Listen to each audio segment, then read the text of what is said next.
السلام علیکم.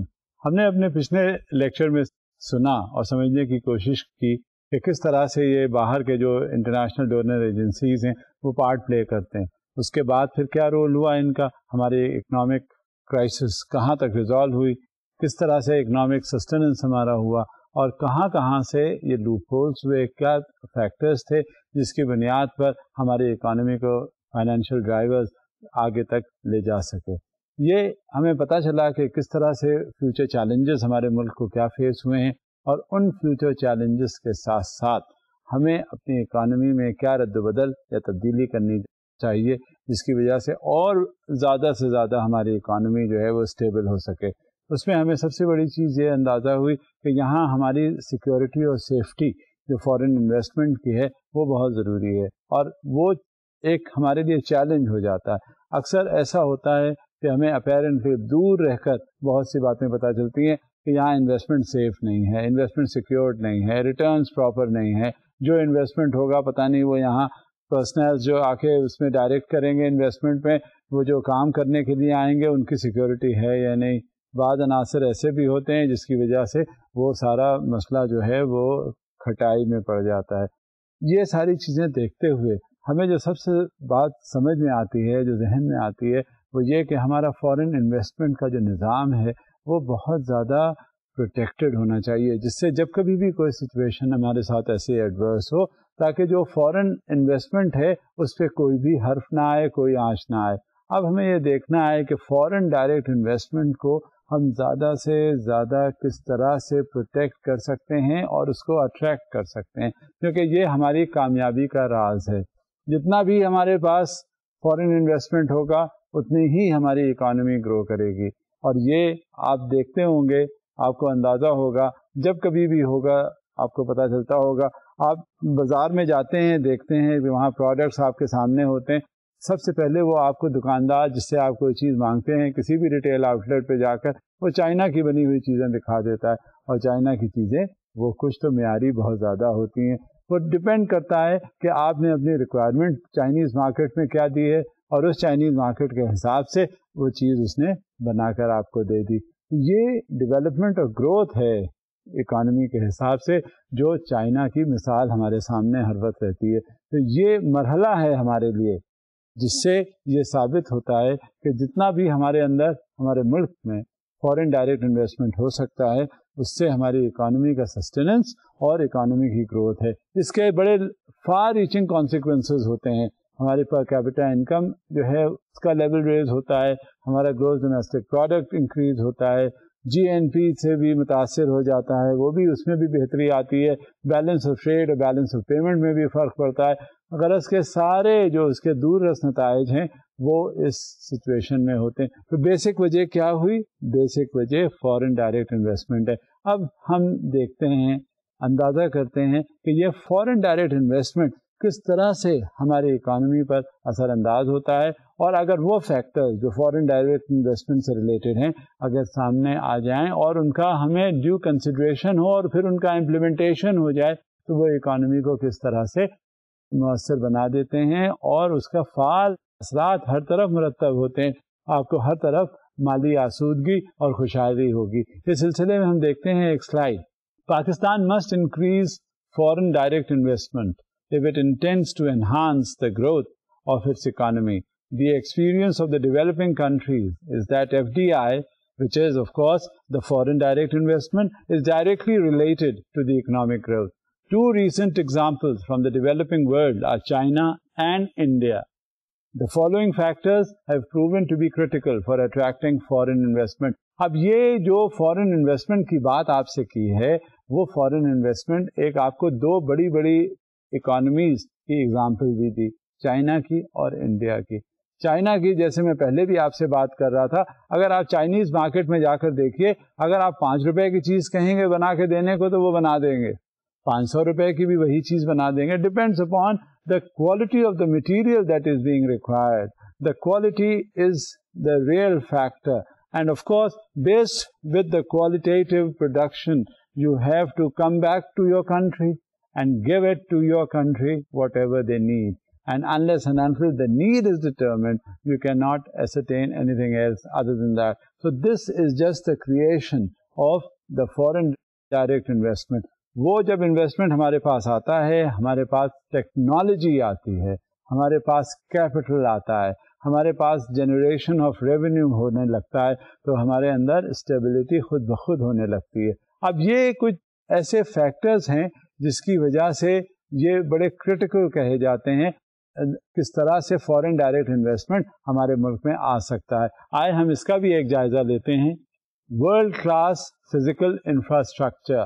اب یہ جو ورلڈ کلاس فزیکل انفراسٹرکچر ہے، کہیں بھی کوئی انویسٹمنٹ اگر ہو رہا ہوتا ہے تو اس میں کیا ہوتا ہے، اس میں آپ کو ساری انفراسٹرکچرل فیسلٹیز دینی پڑتی ہیں. آپ کے پاس بجلی بھی ہو، پانی بھی ہو، جو سوئی گیس ہے وہ ہو، پروکیورمنٹ آف را مٹیریل ہو، اور پھر ٹیکنالوجیکل ایکسپرٹیز بھی ہو.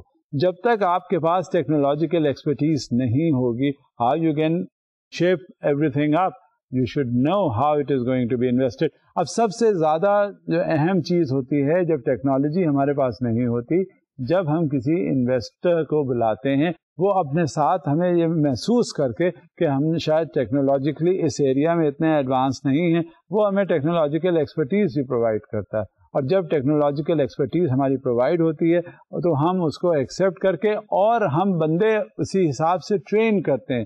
جب ان کی ٹریننگ ہو جاتی ہے تو دھیرے دھیرے پھر وہ جتنی ٹریننگ امپارٹڈ ہوتی ہے وہ ہم لوکلائزڈ کنڈیشنز میں رہ کر ہم ان کو امپلیمنٹ کرنا شروع کر دیتے ہیں. مگر اثر نو آپ کے پاس، ہمارے پاس انفراسٹرکچر تو ہو، سڑکیں تعمیر ہو جس سے ٹرانسپورٹیشن کی فیسلٹی ہو، ٹرانسپورٹ اویلیبل ہو، جو آپ مٹیریل پروڈیوس کرنا چاہ رہے ہیں اس کے لیے بجلی ہو، پانی ہو، جو اس کے لیے مٹیریل چاہیے وہ سب اویلیبل ہو. جب مہیا آپ کریں گے تبھی تو کوئی چیز بن کے سامنے آئے گی. غرض کہ یہ جو اسٹینڈرڈ ہے it is going to be world class, meaning thereby that whatever standardized solution as far as this infrastructural facilities are concerned, it will be totally and it should be totally available everywhere. یہاں پہ کوئی چیز، کسی چیز کی کمی نہیں ہونی چاہیے. تو سب سے پہلی چیز کیا ہے؟ اعلیٰ کوالٹی کا infrastructure. Number 2، a secure law and order situation. اب آپ یہ بتائیے کہ جب آپ کو یہ ہر وقت خطرہ لگا رہے کہ آپ کا جان و مال کی حفاظت ہی نہ ہو، آپ کچھ بھی کرنے چلیں گے آپ کو یا تو کڈنیپ کر لیا جائے گا، یا آپ کو اٹھا کے کہیں اور یرغمال بنا کے بھیج دیا جائے گا، یا آپ باہر نکلیں گے آپ کو گولی مار دی جائے گی.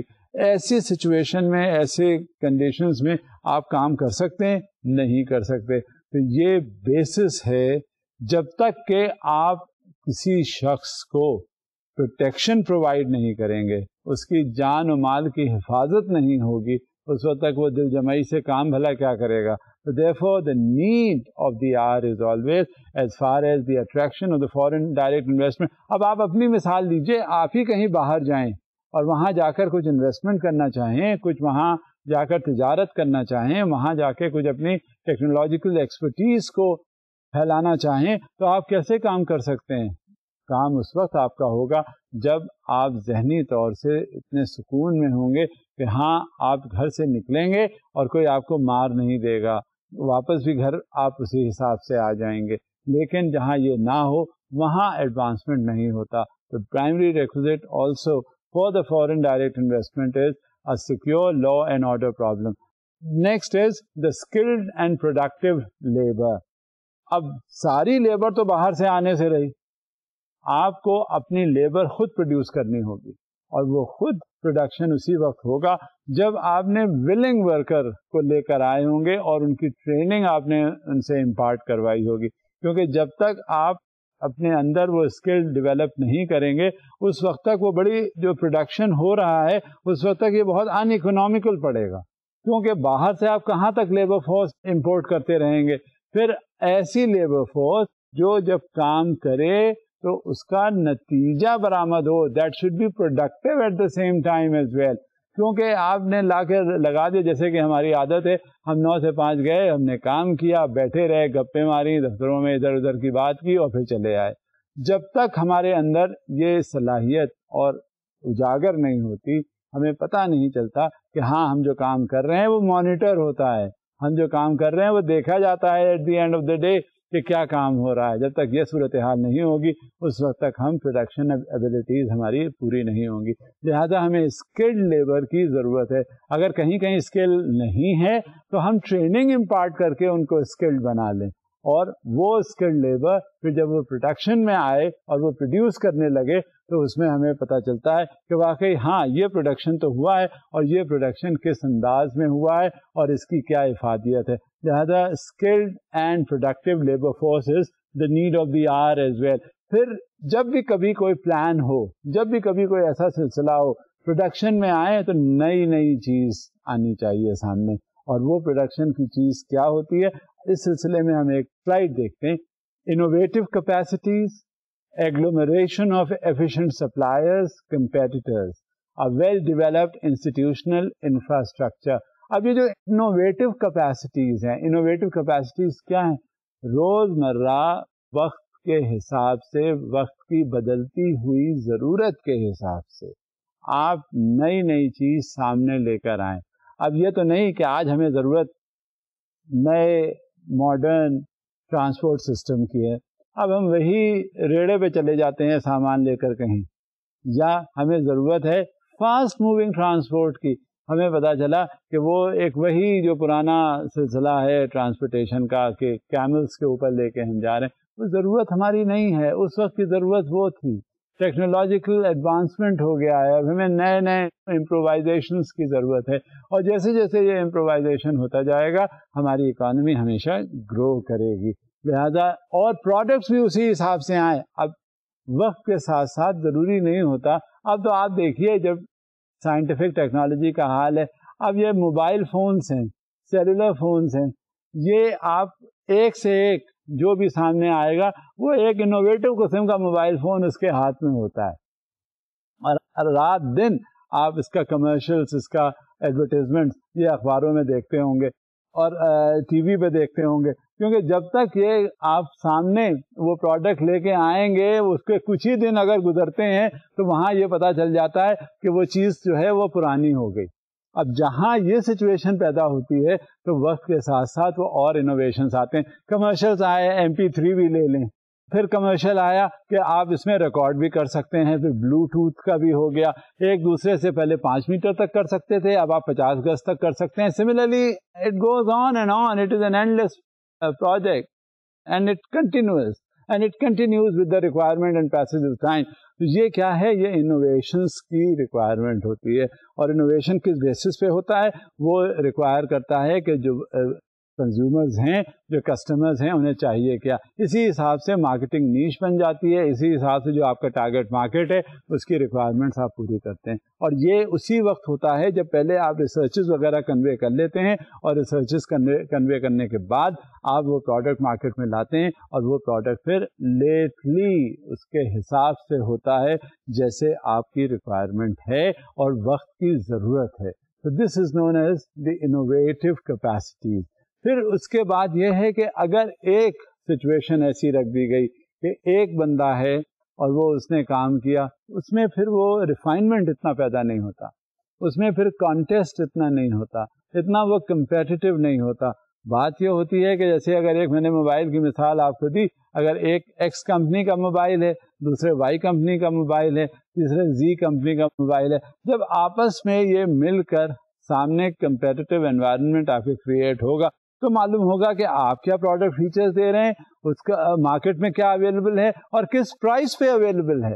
لہذا یہ ساری صورتحال جب دیکھ لیتے ہیں آپ تو اس کے حساب سے پھر وہ مارکیٹنگ کے کانسیپٹس آ جاتے ہیں, اور اس میں انوویشنز, امپرووائزیشنز اور کمپٹیشن جو ہے وہ جنریٹ ہو جاتا ہے. And this is what is required as far as the competitive environment is concerned. کیونکہ جب کمپٹیشن ہوگا تو اسی وقت امپروومنٹ ہوگا, اور جب کمپٹیشن نہیں ہے تو کسی طرح کا امپروومنٹ نہیں ہے کسی طرح, چاہے وہ پرائسنگ کا کانسیپٹ ہو, چاہے وہ کوالٹی کا کانسیپٹ ہو, چاہے وہ کوانٹٹی کا concept who. In order to have a competitive edge on others, we must be innovative, we must be producing things qualitatively as well as quantitatively. This is the need of the hour. اور پھر اس کے بعد جب ہم کوئی development کرتے ہیں کسی پروڈکٹ کا تو وہ کرتے ہیں وہاں پر ویل ڈیولپڈ انسٹیٹیوشنل انفراسٹرکچر ہونا چاہیے. جہاں کہیں کوئی پرابلم ہو, جب کبھی کوئی کرائسس ہو, تو انسٹیٹیوشنل اسٹرکچر کو ہمیشہ مینٹین کرنا چاہیے. اور یہ انسٹیٹیوشنل اسٹرکچر اسٹرینگتھن کرتا ہے ہمارے پروڈکٹ انوویشن کو. جب تک یہ نہیں ہوگا اس وقت تک آپ ہاؤ کین یو ایکسپیکٹ کہ پروڈکٹ انوویشن ہو, پراپر کمپٹیشن ہو اور انسٹیٹیوشنل انفراسٹرکچر جو اویلیبل ہے وہ ہمیں سپورٹ کرے. یہ بیسک ریکوائرمنٹ ہے. So this is the need of the hour that we have to provide the basic institutional infrastructure, and that too it has to be quite well developed. جب تک یہ situation نہیں ہوگی, don't expect that you are going to be the market leaders. جب یہ situation ہوتی ہے تو اور ہم آگے دیکھتے ہیں ایک سلائڈ جس میں یہ اندازہ کرتے ہیں کہ اور کیا ریکوائرمنٹ ہماری ہوتی ہے جس سے ہم پروڈکٹ لے کر مارکیٹ میں آئیں اور ہمارے اکنامک پوائنٹ آف ویو سے کیا اس میں ڈیولپمنٹ ہو سکتا ہے. Foreign direct investment is the issue which is being discussed. With the rapid growth in Pakistan's economy, foreign investors are taking a keen interest in the corporate sector of Pakistan. In the recent years, majority stakes in many corporations have been acquired by multinational groups. اب کیا ہوتا ہے, جب کوئی developing economy ہوتی ہے تو اس میں ہر چیز ریکوائرڈ ہوتی ہے اسی پیس سے گرو کرنا. جب کوئی ڈیولپمنٹ انسٹیٹیوشن آتا ہے سامنے تو اس کے لیے ساری فیسلٹیز چاہیے ہوتی ہیں. جب ہماری اکانومی گرو کرتی ہے تو اسی حساب سے فارن انویسٹرز جو ہیں وہ اپنا انویسٹمنٹ کرتے ہیں, اور جب انویسٹمنٹ ہو جاتا ہے تو ہمیں ساری وہ سہولیات میسر ہونی چاہیے تاکہ ان کے پیس کو وہ آگے سے آگے لے چلیں اور اس کے نتائج برآمد ہوں. There has to be a positive impact as far as the foreign direct investment is concerned. اور جب تک اس کا امپیکٹ نہیں ہے کوئی انویسٹر آ کے یہاں پیسے بھی نہیں انویسٹ کرے گا, اور جب اس کا کوئی نتیجہ نہیں ہوگا تو آپ کی اکانومی گرو کیسے کرے گی. لہذا فارن ڈائریکٹ انویسٹمنٹ کے لیے سب سے زیادہ ضروری ہوتا ہے کہ آپ کا انٹرسٹ جو فارن انویسٹر کا ہے اسے سیف گارڈیڈ رہے, پروٹیکٹڈ رہے, اور ملٹی نیشنل کمپنیز جو گاہے بگاہے آپ کو ہر طرف مل رہی ہوں گی, اور وہ ملٹی نیشنل کمپنیز وہ دیکھ لیتی ہیں کہ انویسٹمنٹ اپرچونیٹیز یہاں پہ کس شعبے پہ کی جا سکتی ہے اور وہ کون سا ڈپارٹمنٹ ہے جس میں زیادہ ریٹرنس ان کو مل سکتے ہیں. کیونکہ سیدھی سیدھی بات ہے, آپ انویسٹمنٹ وہاں پہ کریں گے جہاں آپ کو زیادہ ریٹرنس ملیں گے. ایسا کوئی بھی نہیں ہوتا کہ آ کے اس نے لانگ ٹرم انویسٹمنٹ کر دیا اور اس انویسٹمنٹ کے ساتھ ساتھ آپ یہ دیکھتے رہیں کہ ہاں چلو آج اگر انویسٹمنٹ نہیں ہوتا تو آج ریٹرن نہیں ہوتا تو کل ہو جائے گا. ایسی کوئی بات نہیں ہوتی. وہ بڑے فار سائٹڈ انویسٹرز ہوتے ہیں اور اس کے بعد جیسے وہ اکانومی میں اپنا انویسٹمنٹ کرتے ہیں تو اسی حساب سے وہ ریٹرنز بھی ایکسپیکٹ کرتے ہیں, اور یہ ہمارے لیے بھی فائدہ مند ہے. اس کی وجہ یہ ہے کہ فائدہ اس طرح سے ہوتا ہے کہ جب ان کا انویسٹمنٹ ہوگا اور ریٹرنز ملیں گے انہیں تو اسی حساب سے یہ علامت ہوتی ہے کہ ہماری اکانومی میں گروتھ پیدا ہو. جب یہ فیکٹر سامنے آتا ہے تو آپ یہ دیکھیں گے ملک کے اندر سارے جتنے باہر کے انویسٹرز ہیں وہ پھیلے ہوئے ہیں, ان کا ایک ملٹی نیشنل کنسرن زیادہ انٹرسٹ آ جاتا ہے اور وہ ہر ایریا میں آ کے انویسٹمنٹ کرنا شروع کر دیتے ہیں. لیکن کچھ اسپیسیفک ایریاز ہیں جس میں وہ کہیں زیادہ انویسٹمنٹ کرنے کے انٹرسٹڈ ہوتے ہیں جو کہ اور دوسروں کو وہ سپرسیڈ کر لے جاتا ہے. اور یہ کچھ ایسے فیکٹرز ہیں. کیونکہ ہر شخص جو ہے وہ جب آپ بھی انویسٹمنٹ کرنے کہیں چلیں تو اس میں یہ ہو جائے گا کہ آپ کو ریٹرن زیادہ کس میں ملے گا. ایفرٹس کم ہوتی ہیں, انویسٹمنٹ جو ہے کم اگر ہوتا ہے, لیکن ہر کا انٹرسٹ ہوتا ہے کہ زیادہ سے زیادہ اس کو ریٹرنس مل جائیں. تو یہی ان ملٹی نیشنل کنسرنس کا آپ نے اب دیکھا ہوگا. پہلے تو شاید ایسی بات نہیں تھی, لیکن اب دیکھا ہوگا یہاں ملٹی نیشنل کنسرنس بہت پھیل گئی ہیں, بہت آ گئی ہیں, چاہے وہ لاہور ہو یا کراچی ہو یا ادھر اس کے جو بیچ کے ایریاز ہوں, جہاں جہاں جیسے جیسے ڈیولپمنٹ ہو سکتا ہے, جہاں را مٹیریل اویلیبل ہوتا ہے, جہاں ٹیلی کمیونیکیشن سسٹم اویلیبل ہے, جہاں ٹرانسپورٹیشن سسٹم اویلیبل ہے, جہاں پہ لیبر فورس اویلیبل ہے, جہاں پہ ایک پرٹیکولر را مٹیریل جو ہے وہ اویلیبل ہے, وہاں سارے آپ دیکھیں گے کہ باہر سے انویسٹمنٹ ہوتا ہے اور باہر سے انویسٹمنٹ آتا ہے اور انویسٹر آتا ہے اور وہ آ کے انویسٹمنٹ اپنا شروع کر دیتا ہے. تو you would see for yourself and feel happy that this is just an indicator as far as the growth of an economy is concerned, and this is a continuous process, because all the multinationals, they would like to reap greater benefits as far as with respect to their investment ratio and the capital. Another slide is there in front of you, which we'll see. There have been two problems with the GDP growth rate in Pakistan. First, Pakistan has not been able to sustain growth over the long term. Sometimes Pakistan grows at a rate of around 7% and sometimes it retreats to a 3% growth. آپ کو یہاں پہ ایک تھوڑا سا explanation بھی میں کرتا چلوں کہ ساتھ میں جب گروس ڈومیسٹک پروڈکٹ میں کوئی پرابلم کریٹ ہوتی ہے تو اس کے بہت سے جو فیکٹرز ہوتے ہیں وہ بھی ہمیں دیکھنے پڑتے ہیں. ہماری اکانومی اس طرح سے انہانسمنٹ اس میں نہیں ہو رہا, اس طرح سے اس میں سسٹیننس نہیں ہوتا, اس میں آپ دیکھیے کہ جو ریکوائرڈ گروتھ ریٹ ہے وہ نہیں آتا. ابھی آپ نے سلائیڈ میں دیکھا کہ کس طرح سے اس میں گروتھ ریٹ ہونی چاہیے, کہیں تو وہ 7% ہو رہا ہے, کبھی وہ 3% ہو رہا ہے. جب تک کہ ایک کنسسٹنٹ لیول سے گروتھ ریٹ نہیں آئے گا اس وقت تک ہماری اکانومی آگے سسٹین نہیں ہو پائے گی, اور جب تک یہ سسٹیننس نہیں ہوگا, میں پہلے بھی ذکر یہی کر رہا تھا کہ اس کے لیے بیسک ضرورت کیا ہوتی ہے, اس کے لیے فورن ڈائریکٹ انویسٹمنٹ چاہیے ہوتا ہے, اور فورن ڈائریکٹ انویسٹمنٹ تو ہمارے یہاں ہونا شروع ہو گیا ہے, ہمارے یہاں اسٹیبلٹی آنی شروع ہو گئی ہے, مگر ابھی بھی جو صورتحال ہونی چاہیے وہ اس اسٹینڈرڈ پر پوری نہیں اتری, اور یہ آپ نے دیکھا کہ یہ تھوڑا سا بھی انکنسسٹنٹ ہے, اور جب تک یہ انکنسسٹنٹ رہے گا اس وقت تک ڈیزائرڈ ریزلٹ نہیں ملیں گے. آپ نے ایک فیکٹر یہ دیکھا کہ جو ڈیزائرڈ گروتھ ہے وہ کیا وجہ ہو گئی جہاں انکنسسٹنسی کی. اب ہم ایک دوسری سلائیڈ بھی دیکھتے ہیں, وہ آپ کو مزید بتائے گا کہ ہماری جی ڈی پی میں پرابلم اور کیا آ رہی ہے. Second, the growth rate of the economy in Pakistan has not been linked to improvement in human development factors.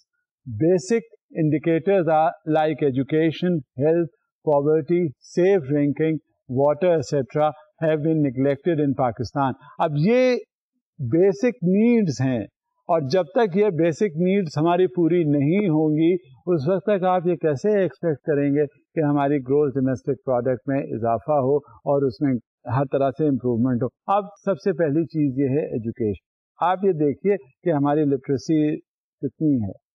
ہاں, کہنے کو تو یہ ہے کہ 50-60% ہے, لیکن اس میں وہ لوگ بھی شامل ہیں جو صرف اپنے دستخط بھی کر سکتے ہیں, اس میں وہ لوگ بھی شامل ہیں جو صرف اپنا نام لکھ سکتے ہیں, اس میں وہ لوگ بھی شامل ہیں جو ایک دو فقرے اردو کے لکھ سکتے ہیں. لیکن یہ کیا لٹریسی صحیح معنوں میں ایسی ہوتی ہے؟ لٹریسی کا مطلب ہوتا ہے تو ہمارے اندر اویئرنیس کتنی کریٹڈ ہے, ہم اپنے ماحول سے واقف کس قدر ہیں, ہم اس میں کنٹریبیوٹ کس قدر کر رہے ہیں, ہم اس میں تحریری طور پہ کتنا کرتے ہیں, اور ہر انداز میں ہماری فکریں اس میں کتنی شامل ہیں. جب تک یہ ہمارے اندر اویئرنیس نہیں ہوگی, آپ کیا سمجھتے ہیں ہماری گروتھ ہو جائے گی؟ یہ بڑا مشکل کام ہے. اس میں تو بہت زیادہ پے در پے اتنی زیادہ کوششیں کرنی ہوں گی ہم سب کو. کسی ایک کا انوالومنٹ اس میں نہیں شامل حال ہے, بلکہ ہم ہر لیول پر, چاہے وہ انڈیویجول لیول پر ہو, چاہے وہ سوسائٹی کے لیول پر ہو, اور جب کلیکٹیو ایفرٹ ہوگا تب آپ کو نتیجہ سامنے آ جائے گا. اسی طرح سے آپ دیکھ لیے بھائی شہروں میں کیا ہے, آپ نے شہروں میں دیکھ لیا اسکول کالجز ہیں, اچھے تعلیمی ادارے ہیں, یونیورسٹیز بھی ہیں, چاہے وہ خواتین کے لیے تعلیمی ادارے ہوں, چاہے وہ حضرات کے لیے ہوں, کسی نہ کسی انداز میں. لیکن ان ایریاز کو کیا کیجیے گا کہ جہاں پر کوئی بھی تعلیمی ادارہ نہیں ہے وہاں تعلیم صحیح معنوں میں پہنچانے کی ضرورت ہوتی ہے. اچھا, آپ تعلیم تو تھوڑی دیر کے لیے رک جائیں, وہاں صاف پینے کا پانی بھی نہیں مہیا ہے. یہ ستم بالائے ستم, اس سے زیادہ بڑھ کر اور کیا صورتحال ہو سکتی ہے کہ we must have a portable drinking water, کیونکہ سب سے بیسک ریکوائرمنٹ تو ہماری ضرورت ہے پانی کی, ہماری بھوک مٹے. اور یہی صورتحال جب تک ہوگا, اور وہ پاورٹی سے پھر لنکڈ ہو جاتا ہے, اس میں پھر ہمارے پاس ریسورسز اتنے نہیں ہوتے کہ ہم ہر شخص کو وہاں تک کا پانی پینے کا جو صاف ہوتا ہے, جو ہیلتھ گیونگ ہوتا ہے, وہ ہم اس کو پہنچائیں اور اس کے لیے پرووائڈ کریں. اس کے بعد جب تک یہ سلسلہ رہے گا ایسے ہی, جہاں پہ لٹریسی کی اتنی بھرپور گروتھ نہیں ہوگی, جہاں پہ آپ کو پینے کا پانی میسر نہیں ہے, جہاں آپ کا صحت, آپ یہ دیکھیے, اگر وہ تو ٹھیک ہے شہر میں آپ ہیں, یہاں ہسپتال بھی ہیں, لیکن ان ایریاز میں جو رورل ایریاز میں وہاں اگر کوئی بیمار ہوتا ہے، وہاں اگر کوئی اس کی طبیعت خراب اثرات ہوتے ہیں، کوئی مسئلہ ہوتا ہے، اس کے پاس کوئی آلٹرنیٹیو نہیں ہے، نہ اس کے پاس ریسورسز ہیں اور نہ ہی وہاں پہ ہیلتھ یونٹس ہیں جس میں وہ جائے، اپنے آپ کو دکھائے اور دکھانے کے بعد جو دوائیں یا جو علاج ہے وہ پورا کروائے اور پھر صحت یاب ہو۔ وہ بیچارہ جاتا ہے کویکس کے پاس اور وہ اس کو جس طرح سے ان کا دل چاہتا ہے وہ اس کو ٹریٹ کرتے ہیں، اور ٹریٹ کرنے کے حساب سے وہ جو اس کی بیماری ہے وہ تو کیا ٹھیک ہونی ہے اور بیمار ہو کے چلا آتا ہے۔ تو یہ سارے وہ فیکٹرز ہیں جس کی وجہ سے ہماری جی ڈی پی جو سسٹین ہونی چاہیے، جس میں انہانسمنٹ ہونا چاہیے، وہ نہیں ہو پا رہی۔ جب تک ہم کانسنٹریٹ اپنی ایجوکیشن پر یا لٹریسی پر نہیں کریں گے، اپنے ہیلتھ کے پوائنٹ آف ویو پہ کانسنٹریٹ نہیں کریں گے، اپنے اور صاف پینے کے پانی پر کانسنٹریٹ نہیں کریں گے، اس وقت تک کیا ہوگا؟ اس وقت تک یہی صورتحال رہے گی اور ہمارا گروس ڈومیسٹک پروڈکٹ جہاں ہے وہ وہیں رہے گا۔ اب ہم اس سلسلے میں ایک سلائیڈ اور دیکھتے ہیں۔ The trickle-down theories and market forces of the 1970s and 1980s have failed to provide relief for the general public. A need exists to link the growth rate of the economy to improvement in human development. The basic argument is that a higher growth rate is of limited utility if it does not benefit the population as a whole, including the poor. اب جب یہ صورتحال ہوتی ہے سامنے تو کوئی بھی تھیوریز، کوئی بھی پالیسیز، کچھ بھی اگر ہو رہا ہے، جب تک اس کے ٹرکل ڈاؤن ایفیکٹ پازیٹیو اور صحیح معنوں میں ایور لاسٹنگ نہیں ہوتے، اس وقت تک ہم سسٹین نہیں کر سکتے اس گروس ڈومیسٹک پروڈکٹ کے وجہ سے۔ جب تک یہ صورتحال رہے گی اس وقت تک ہمیں وہ جو ریزلٹس ملنے چاہیے وہ ریزلٹس نہیں مل سکتے، اور وہ جب ریزلٹس ہمیں نہیں ملیں گے تو ہمارے کوششیں جو چل بھی رہی ہیں وہ پوری نہیں ہو سکتی۔ اور یہ ہمیں دیکھنا ہے، یہ انشور کرنا ہے، کیونکہ اگر ہماری اکانومی کو سسٹین ہونا ہے، اگر ہماری اکانومی میں انہانسمنٹ چاہیے تو وہ ہمیں یہ سارے فیکٹرز ہیں۔ ہمارا کانسنٹریشن سب سے پہلے تو بیسک چیزوں پہ ہونا چاہیے کہ وہ ملے ہمیں، ہماری پبلک کو، ہمیں سب سے زیادہ انفراسٹرکچر پہ، ہمیں ڈرنکنگ واٹر پہ، ہمیں ہیلتھ پر، کیونکہ جب انسان ہی زندہ نہیں رہا، وہی صحت مند نہیں ہے، تو آگے ترقی کیا کرے گا؟ بنیادی چیز کیا ہوتی ہے؟ It is the health. جب انسان صحت مند ہے تو سب کچھ ہے، زندہ ہے تو سب کچھ ہے، باقی سارے فیکٹرز تو ہوتے ہی رہتے ہیں۔ لہذا in order to sustain the economy, basic health units everywhere should be provided. Literacy rate should be enhanced. The real literacy rate I am talking about. یہ ساری چیزیں جب مل جاتی ہیں تو اس کے بعد آپ کے اندر ایک خوشحالی کا جذبہ پیدا ہوتا ہے، اور جب تک آپ اسپرٹڈ اس خوشحالی میں نہیں ہوتے اس وقت تک آپ کچھ آگے امپروومنٹ نہیں کر پاتے. اب مزید دیکھتے ہیں how can Pakistan improve and sustain its growth rate. Production in agriculture must be enhanced because of its large share of the GDP. Agricultural production can be improved by taking two kinds of measures.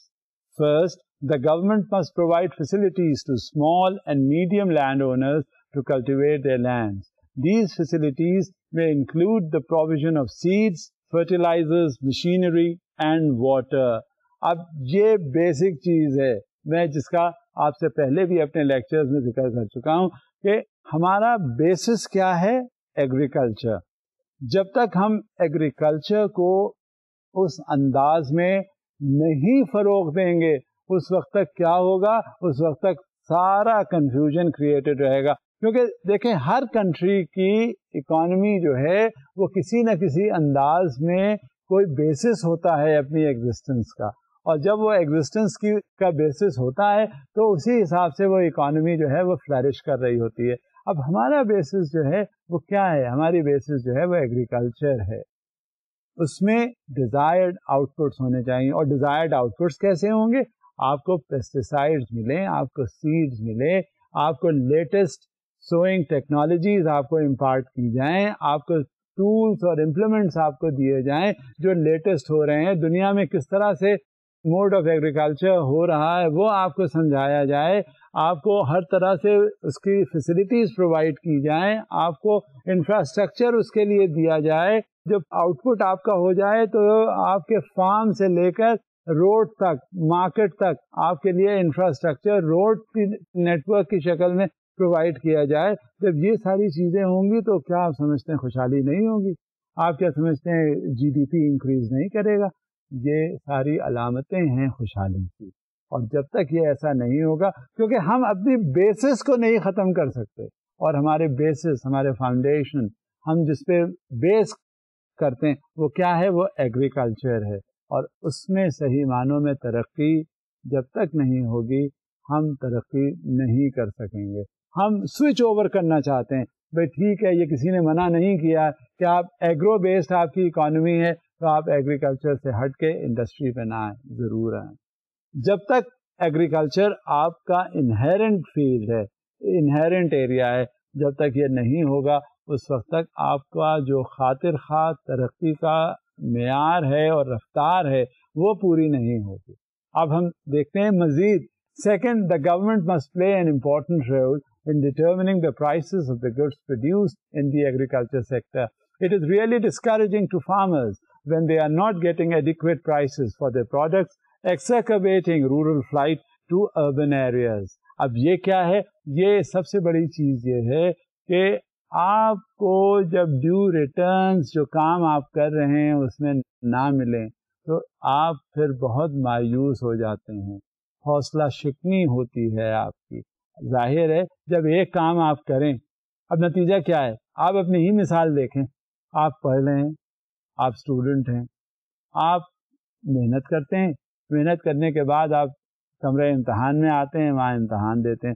اگر آپ کا یہ ذہن میں یہ ہے کہ ہمارے پڑھنے سے اس کا یہ نتیجہ نہیں نکلے گا, تو ایک بار آپ نے اٹیمپٹ کیا, آپ کو خاطر خواہ کامیابی نہیں ہوئی, پھر آپ نے دوبارہ اٹیمپٹ کیا اور اس میں بھی آپ کو خاطر خواہ کامیابی نہیں ہوئی, تیسرا جب اٹیمپٹ آپ کا ہوا اور اس میں نہیں ہوا, آپ نے کہا لعنت بھیجو اس پڑھنے لکھنے کے اوپر, چلو کہیں کچھ اور ہم کرتے ہیں, آپ دل برداشتہ ہو جائیں گے. بالکل یہی حال ایگریکلچر کے حساب سے, جو صحیح معنوں میں ان کا امپلیمنٹیشن اور گروتھ ڈائریکٹڈ ہونا چاہیے وہ نہیں ہوتا. اب نتیجہ کیا ہوتا ہے؟ نتیجہ جو ہوتا ہے یہ فارمرز وہ اپنی آبائی پیشے کو چھوڑ کر, جس میں سے بہت زیادہ ریٹرنز ہیں, جو کفالت کرتا ہے پورے ملک کی, وہ چھوڑ کر وہ ڈرین ان کا ہونا شروع ہو جاتا ہے, اور وہ فارم کو چھوڑ کر اربن ایریاز میں آ جاتے ہیں انڈسٹری کی طرف. اور ہماری انڈسٹری کے حالات, اب نتیجہ یہ ہوتا ہے کہ وہ نہ ادھر کے رہتے ہیں اور نہ ادھر کے رہتے ہیں, نہ ایگریکلچر میں ان کی پوری گروتھ ہو پاتی ہے, اور انڈسٹریل سیکٹر تو ان کے لیے نیا ہے. جب یہ صورتحال پیش ہوتی ہے تو وہ جو ڈیزائرڈ ریزلٹس ہونے چاہیے وہ نہیں ہوتے. اور اس کی بیسک وجہ یہ ہوتی ہے کہ جو ہماری روٹس ہیں, جو ہماری بنیاد ہے, اگر ہم اس کو چھوڑ دیں گے تو پھر ہم کسی طرح سے ترقی نہیں کر سکتے. ہم یہ بھی دیکھ لیتے ہیں کہ یہ ہماری بیسس ہے, اس کے ریٹرنز نہیں, ہم دل برداشتہ ہو گئے, کیونکہ دل برداشتہ اس وجہ سے ہوتے ہیں کہ اس کی سپورٹ نہیں ہے. گورنمنٹ اس کو سپورٹ کرے ہر طرح سے, اور یہ سمجھ کے سپورٹ کرے کہ یہی ہماری بیسس ہے. ہر طرح سے سبسڈیز پرووائڈ کی جائیں, ہر طرح سے ان کو ٹولز اینڈ میتھڈالوجی پرووائڈ کی جائے, ان کو باہر بھیجا جائے کہ جا کے دیکھ کے آؤ کہ کس طرح سے گیون سرکمسٹانسز اور گیون کنڈیشنز میں فارمنگ کی جاتی ہے. جب یہ ہوگا تو ظاہر ہے حوصلے بلند ہوں گے, اور جب پیٹریوٹزم کا یہ جذبہ اندر آ جائے گا تو نیچرلی پھر کیا ہوگا, وہ زیادہ سے زیادہ پھر ترقی ہوگی, اور جو ہماری انہیرنٹ سچویشن ہے اس سے ہم امپروو کرتے ہیں. اب ہم ایک جائزہ لیتے ہیں انڈسٹریل سیکٹر کا. In the industrial sector, the government must place emphasis on the development of small and medium industries. The government can facilitate this by providing targeted loans to this sector. Pakistan can substantially increase export earnings from light industry in the areas of carpet and textiles, sports equipment, dairy products, etc. اب یہ جو industrial sector ہے اس میں بھی فروغ دینا چاہیے. اس کے لیے ہماری جب بڑھتی ہوئی اکانومی کی ضروریات ہیں, جب یہ سمجھ میں آتا ہے کہ ہمیں کن کن فیکٹرز کی ریکوائرمنٹ ہے, تو چاہے وہ انڈسٹریل گروتھ ہو. اب کہیں ہم جب انڈسٹریل بیسس پہ گرو کرنا شروع کرتے ہیں تو ہمارے طرف سے اتنا کرٹیسزم ہونے لگتا ہے کہ جیسے لگتا ہے کہ ہم نے پتہ نہیں کیا طوفان مچا دیا. کچھ دنوں پہلے یہ سچویشن ہوئی تھی کہ کارپیٹ انڈسٹری میں یہ انٹرنیشنلی یہ ایشو اٹھا دیا گیا تھا کہ بچے اس میں انوالو ہوتے ہیں اور child labour should not be permitted. ارے بھائی، دنیا کا کون سا ایسا ایریا ہے جہاں بچوں کو اس طرح سے کیا جاتا ہے؟ اب کتنی فیملیز اس سے پل رہی تھیں، ان کے لیے کفالت کا ذریعہ بنی ہوئی تھی، اور یہ کوئی فورس چیز نہیں تھی، لیکن یہ ایک ہماری انڈسٹری کو اس سے وقتی طور پہ سیٹ بیک ہوا تھا. لہذا یہ سارے فیکٹرز بھی اس کے ساتھ ساتھ شامل حال ہوتے ہیں. جب ہمیں یہ معلوم ہے کہ یہ بہت سی چیزیں ہوتی ہیں تو ہم اس کو کیوں چھوڑ دیں جو انہیرنٹلی ہماری ہے ریکوائرمنٹ، اور انہیرنٹلی جو ہم کر سکتے ہیں وہ ایگریکلچر ہے. اب switching over is of course allowed, is permissible, is understandable, لیکن کہیں ایسی بات ہو جاتی ہے کہ جہاں یہ ممکن نہیں بھی ہو پاتا، تو ایسی صورتحال میں ہم کیا کریں؟ یہ ارننگس کو انکریز کرنا ہے. اب یہ نہیں ہے، چلیں وقت کے ساتھ ساتھ ہمیں پتہ چل گیا کہ ایگریکلچر سے ہم ادھر سوئچ اوور اگر کر لیں گے انڈسٹری میں یا انڈسٹریل گروتھ میں تو اس میں فیکٹرز ہیں، لیکن یہ کوآرڈینیٹڈ موو ہونا چاہیے. اب یہ ٹھیک ہے 60% ہماری ایگرو بیسڈ ہے اور بقیہ جو 40% ہے وہ انڈسٹری کو گرو کر کے، تاکہ ہماری ترقی کسی انداز میں رکے نہ. اور یہی وہ فیکٹر ہے جسے ہم کہتے ہیں major drivers of the financial institution. اور یہ جب تک ہوتا رہے گا، ہم جب تک خود کفیل نہیں ہوں گے، اس وقت تک ہمارے پاس کوئی نہ کوئی مشکل آتی رہے گی. جہاں یہ بات ہوئی ہم سمجھ لیں گے کہ کیا صورتحال ہے اور وہ ہماری بہتری میں ہو گئے. یہ چاہے وہ ایگریکلچر سیکٹر ہو، چاہے وہ انڈسٹریل سیکٹر ہو، ہر طرح سے یہ سارے فیکٹرز مل کے ان کا کنٹریبیوشن ہوتا ہے، اور تب ایک یہ میجر ڈرائیورز بنتے ہیں فائنینشیل انڈسٹری کی طرف. ہم مزید ایک سلائیڈ دیکھتے ہیں. The sick heavy industrial units promoted in the past should be rationalized because they have become a burden on the economy. India is a classic case study of effective transition in this regard. اچھا، اس میں جو سب سے اہم چیز ہے وہ یہ کہ جو انڈسٹریل یونٹ جو سکھ ہیں اور بڑے بڑے ہیوی یونٹس ہیں، اس میں فائنینسنگ ہوئی ہوئے، اس میں ملک کا تمام سرمایہ اس میں لگا ہوا ہے، اس میں ریسورسز جنریٹ ہوئے ہیں، اس میں اور جتنا بھی اس کو بہتری کرنے کے لیے انویسٹمنٹ لگا کیا گیا ہے، مگر وہ سکھ ہو کے وہ بیکار پڑے ہوئے ہیں.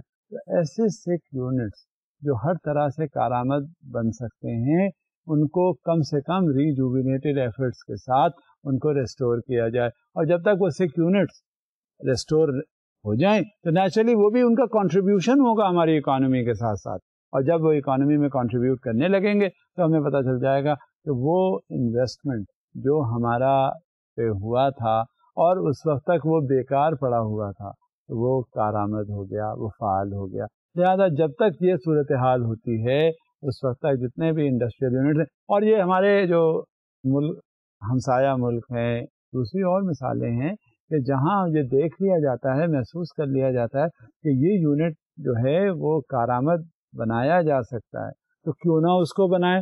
کیوں جو اس میں سرمایہ لگا ہوا ہے اس کو بیکار جانے دیں؟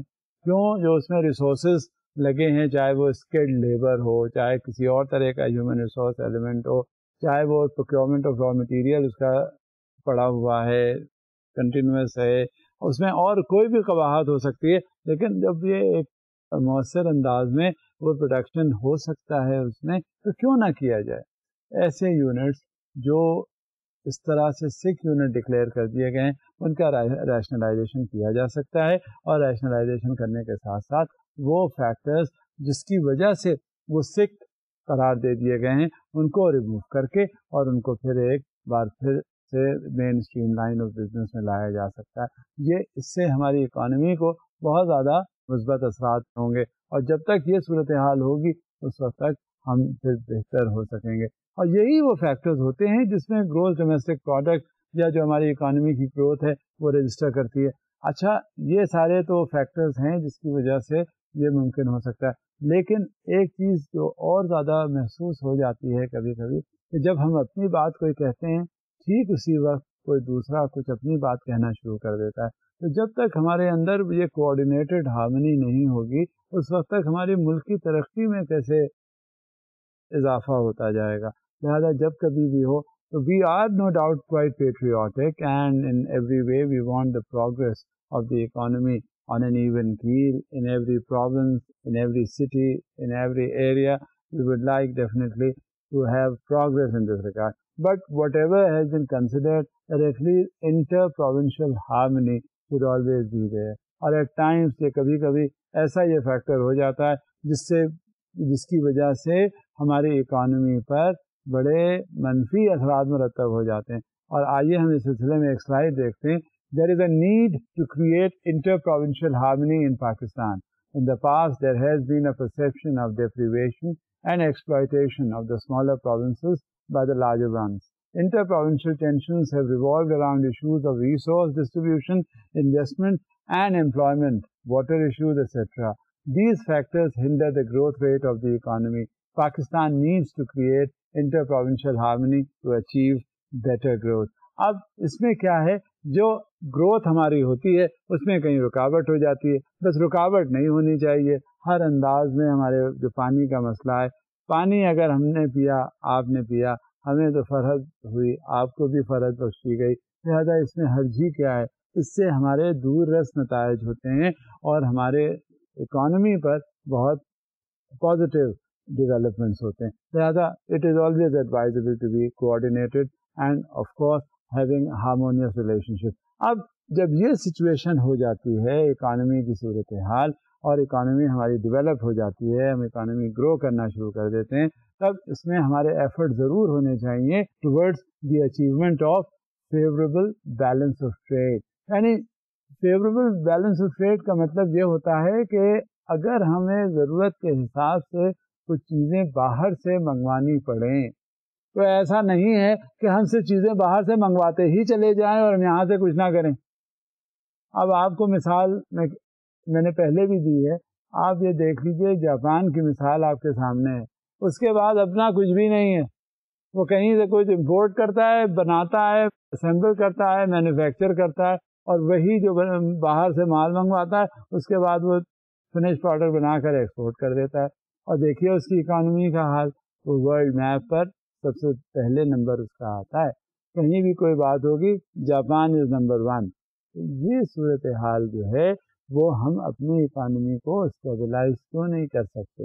ہم جو ہمارا بیلنس آف ٹریڈ ہے وہ ہمارے فیور میں کیوں نہیں جا سکتا؟ اگر ہمیں کوئی ضرورت پیش آتی ہے باہر سے چیزیں منگوانے کی تو ہم وہ منگوا لیں، اپنی ضرورت پوری کریں. لیکن یہی نہیں ہے کہ ہم بھی تو کچھ کر کے دکھائیں اور ہم بھی وہ چیزیں باہر بھیجیں. چاہے کتنے ہی پرابلم، ڈرا بیکس، سیٹ بیکس ہونے کے باوجود بھی ہم ضرور کوشش یہ کریں کہ یہ جو بیلنس ٹریڈ ہے وہ ہمارے فیور میں آنا چاہیے. یعنی ہم ایکسپورٹ زیادہ سے زیادہ کریں اور امپورٹ کم سے کم کرنے کی ضرورت ہے. لہذا ایک ہم اس سلسلے میں ایک سلائڈ دیکھتے ہیں. Pakistan trade balance has been in deficit most of the time since the country's independence. یہ ہمارے انڈیپینڈنس کو 60 سال ہو گئے اور آج تک ہم بیلنس آف ٹریڈ اپنے فیور میں نہیں لا سکے.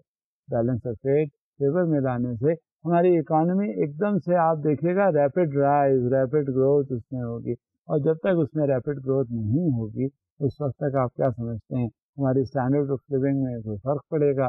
پر کیپٹا انکم کیا ہماری ویسے ہی رہے گی اور اس میں گروتھ نہیں. اور اکانومی میں آپ کو حشاش بشاش لوگ نظر نہیں آئیں گے. دیکھیں اکانومی کی گروتھ اس وقت تک اسٹیبل اور ساؤنڈ نہیں ہوتی جب تک ایک انڈیویجول وہ خوش آپ کو نظر نہ آئے.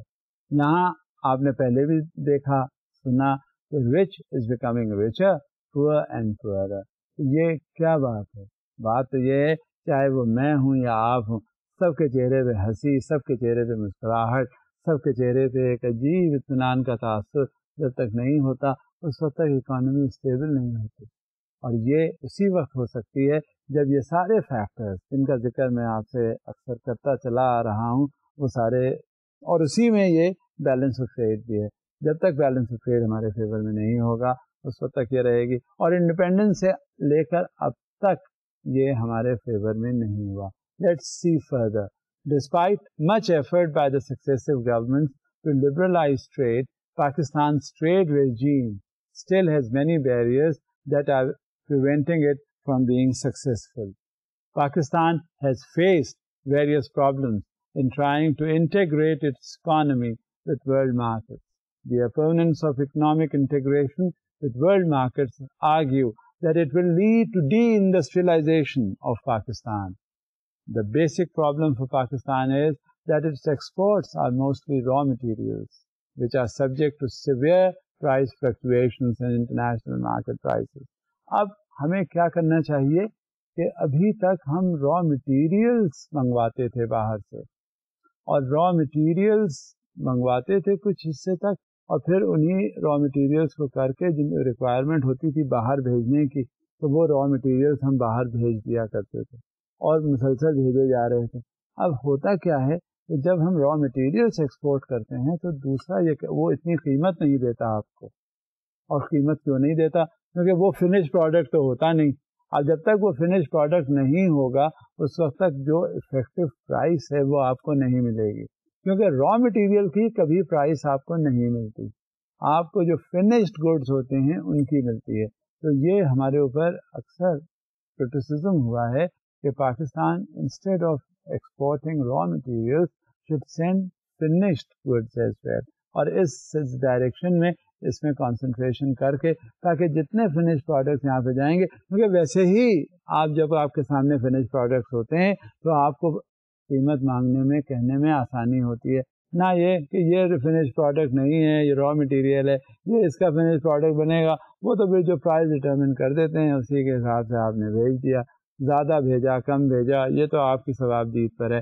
مگر اصل چیز یہ ہوتی ہے کہ را مٹیریل جو ہے وہ گیا ان کی فنش پروڈکٹ کے بننے کے لیے، اور وہ پھر منہ مانگی قیمت لیتے ہیں. تو یہ اس میں سوئچ اوور کرنا چاہیے، اس حالات میں تبدیلی لانی چاہیے. The main exports of Pakistan, cotton and rice, are less competitive in international market. اب یہ کیا ہے؟ ہم نے پچھلے دنوں یہ سنا ہوگا کہ جو ہمارے چاول ہیں وہ چاول ہماری کوالٹی کا صحیح معنوں میں اوریجن ہے جو باہر جاتا ہے، لیکن ہماری کوئی ڈرا بیکس کی وجہ سے وہ چاول ہمارا نہیں ہے، وہ کوئی اور اپنے نام سے آگے بیچ دیتا ہے. یہ سب سے بڑی بات یہ بھی ہوتی ہے، اور اس سے ہمیں سیٹ بیکس ملتا ہے. پھر کاٹن ہے، اب کاٹن گرو ہم کرتے ہیں، ایک سے ایک زبردست کاٹن کراپ ہمارا ہوا، اور کاٹن کی صحیح معنوں میں کوالٹی ہمارے ملک میں پیدا ہوئی. نتیجہ کیا ہوا؟ کاٹن یہاں سے ہم نے بھیجا، ہمیں وہ پروڈکٹ، ہمیں وہ چیزیں جو ملنی چاہیے اس سے نہیں ملی. اب کیا ہے، وہ ریکوائرمنٹ ہمیں جب تک پوری ہم نہیں کریں گے، ہم ان کاٹن پروڈکٹ سے، ہم اس چاول کو جب تک ہم پیٹنٹ کرا کے اپنے ساتھ نہیں لے چلیں گے اور وہ را مٹیریل کی شکل میں ایکسپورٹ نہیں ہوگا، اس وقت تک ہمیں یہ سیٹ بیک ہوتا رہے گا. اور اس میں اب ایفرٹس ضرور ہو رہے ہیں، اور اکثر آپ اخباروں میں دیکھتے بھی ہوں گے کہ باسمتی پیٹنٹ کیا جا رہا ہے، کاٹن کراپ ہمیں کانسنٹریٹڈ انداز میں گرو کی جا رہی ہے، اور وہ بھیجتے ہیں، اور بھیجنے کے بعد وہ کاٹن کراپ اب سامنے آ رہی ہے اور اس کے فنش پروڈکٹس بھی آ رہے ہیں. تو یہ سوئچ اوور یہ دھیرے دھیرے یہ چل تو رہا ہے، لیکن جس طرح سے rapid pace of progress economy میں ہونا چاہیے ویسے نہیں ہوا. پھر ہمارے اوپر کیا ہے، وہ مینجمنٹ آف ڈیٹ. ہم نے ہر انداز میں جو قرضہ لیا ہوا ہے اس کو مینیج کرنا. اب مینیج کرنے کا مطلب کیا ہے؟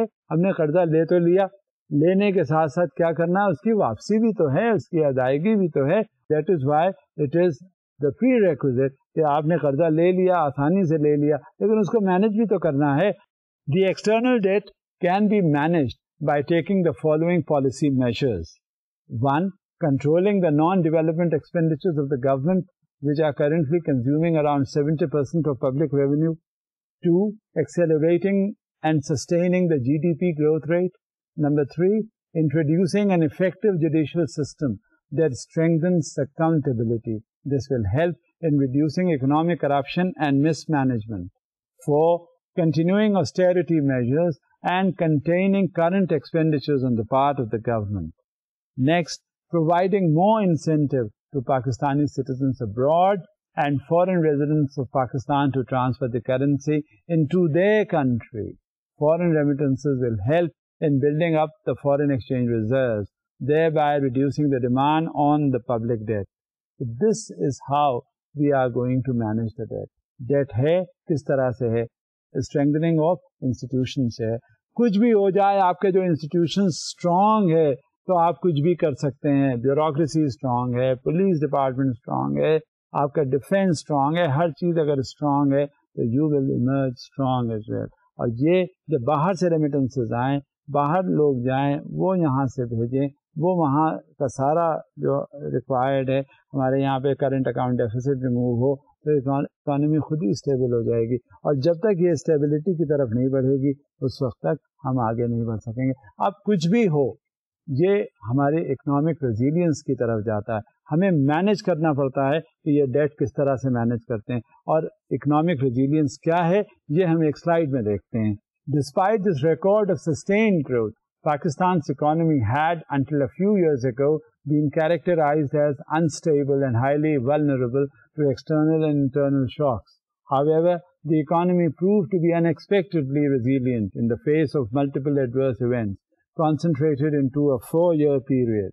The Asian financial crisis, economic sanctions. According to Colin Powell, Pakistan was sanctioned to the eyeballs. Global recession, severe rioting in the port city of Karachi, heightened perceptions of risk as a result of military tensions, with as many as 1 million troops on the border and predictions of impending war.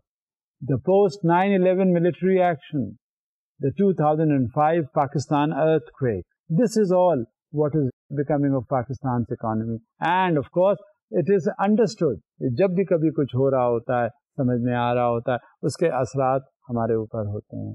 And as far as the Pakistan economy is concerned, we'll see, despite these adverse events, Pakistan's economy kept growing and economic growth accelerated towards the end of this period. This resilience has led to a change in perceptions of the economy, with leading international institutions such as the IMF, World Bank, and the Asian Development Bank praising Pakistan's performance in the face of adversity. So this is how we are going to contribute to the management of debt, which, of course, Pakistan is currently suffering from. And at time, I'm hopeful that the rejuvenated efforts, with consistent effort, Pakistan is going to emerge out of this crisis, and a time definitely will come when the required and the sustenance in the economy is going to be registered. And once again, we are going to be a developed economic state of the world. So for now, I beg your leave. Thank you very much, and Khuda Hafiz.